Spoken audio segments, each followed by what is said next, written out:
It's been several decades since ecologists realized that graphing the diet-size relationship of terrestrial mammals yields a U-shaped curve when aligning those mammals on a plant-to-protein gradient. As illustrated by that curve, the plant-eating herbivores on the far left and meat-eating carnivores on the far right tend to reach sizes much larger than those of the all-consuming omnivores and the invertebrate-feasting invertivores in the middle. To date, though, virtually no research had looked for the pattern beyond mammals or the modern day.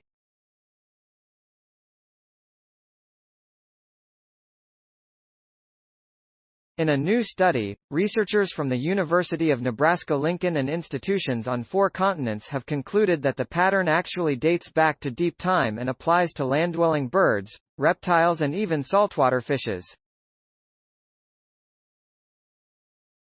But the study also suggests that human-related extinctions of the largest herbivores and carnivores are disrupting what appears to be a fundamental feature of past and present ecosystems, with potentially unpredictable consequences.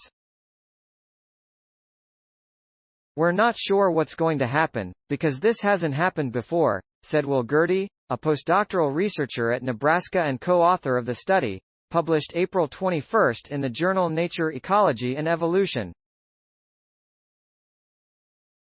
But because the systems have been in what seems to be a very steady state for a very long time, it's concerning what might happen when they leave that state. Size up, size down. The evolutionary and ecological histories of animal species can be told in part through the intertwined influences of d. Yet that size can also limit the quality and quantity of food available to a species, even as it sets thresholds for the quality and quantity needed to survive. "You can be as big as your food will allow you to be," Gertie said. "At the same time, you're often as big as you need to be to catch and process your food." Carnivores, meanwhile, must grow large enough to both keep up with and take down those herbivores.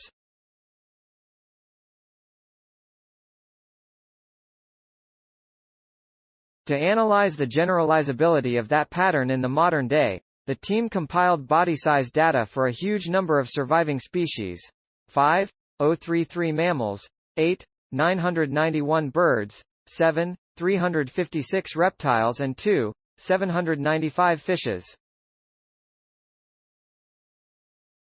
Though the pattern was absent in marine mammals and seabirds, probably due to the unique demands of living in water, it did emerge in the other vertebrate groups, reptiles, saltwater fishes and land-based birds, examined by the team.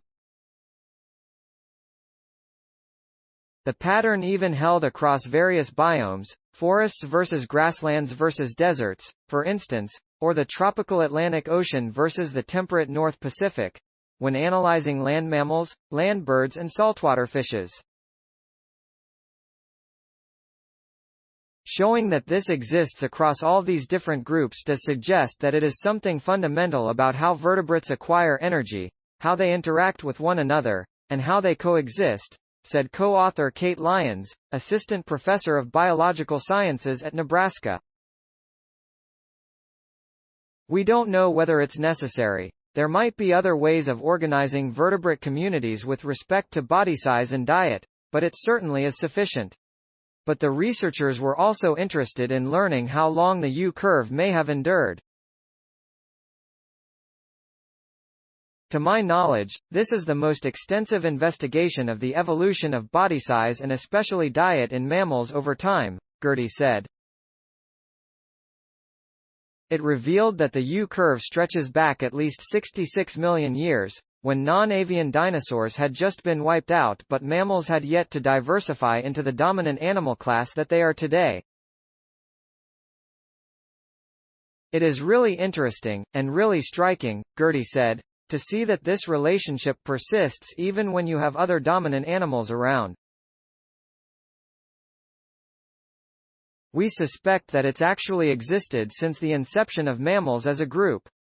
The shape of things to come." Having catalogued the present and past of the U-curve, Gertie, Lyons and their colleagues turned to its future, or potential lack thereof.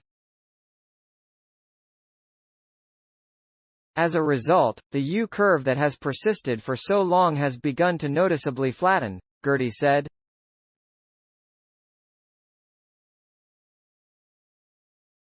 In that vein, the team has projected a greater than 50% chance that multiple large and medium-sized mammals, including the tiger and Javan rhinoceros, both of which count humans as their only predators, will go extinct within the next 200 years.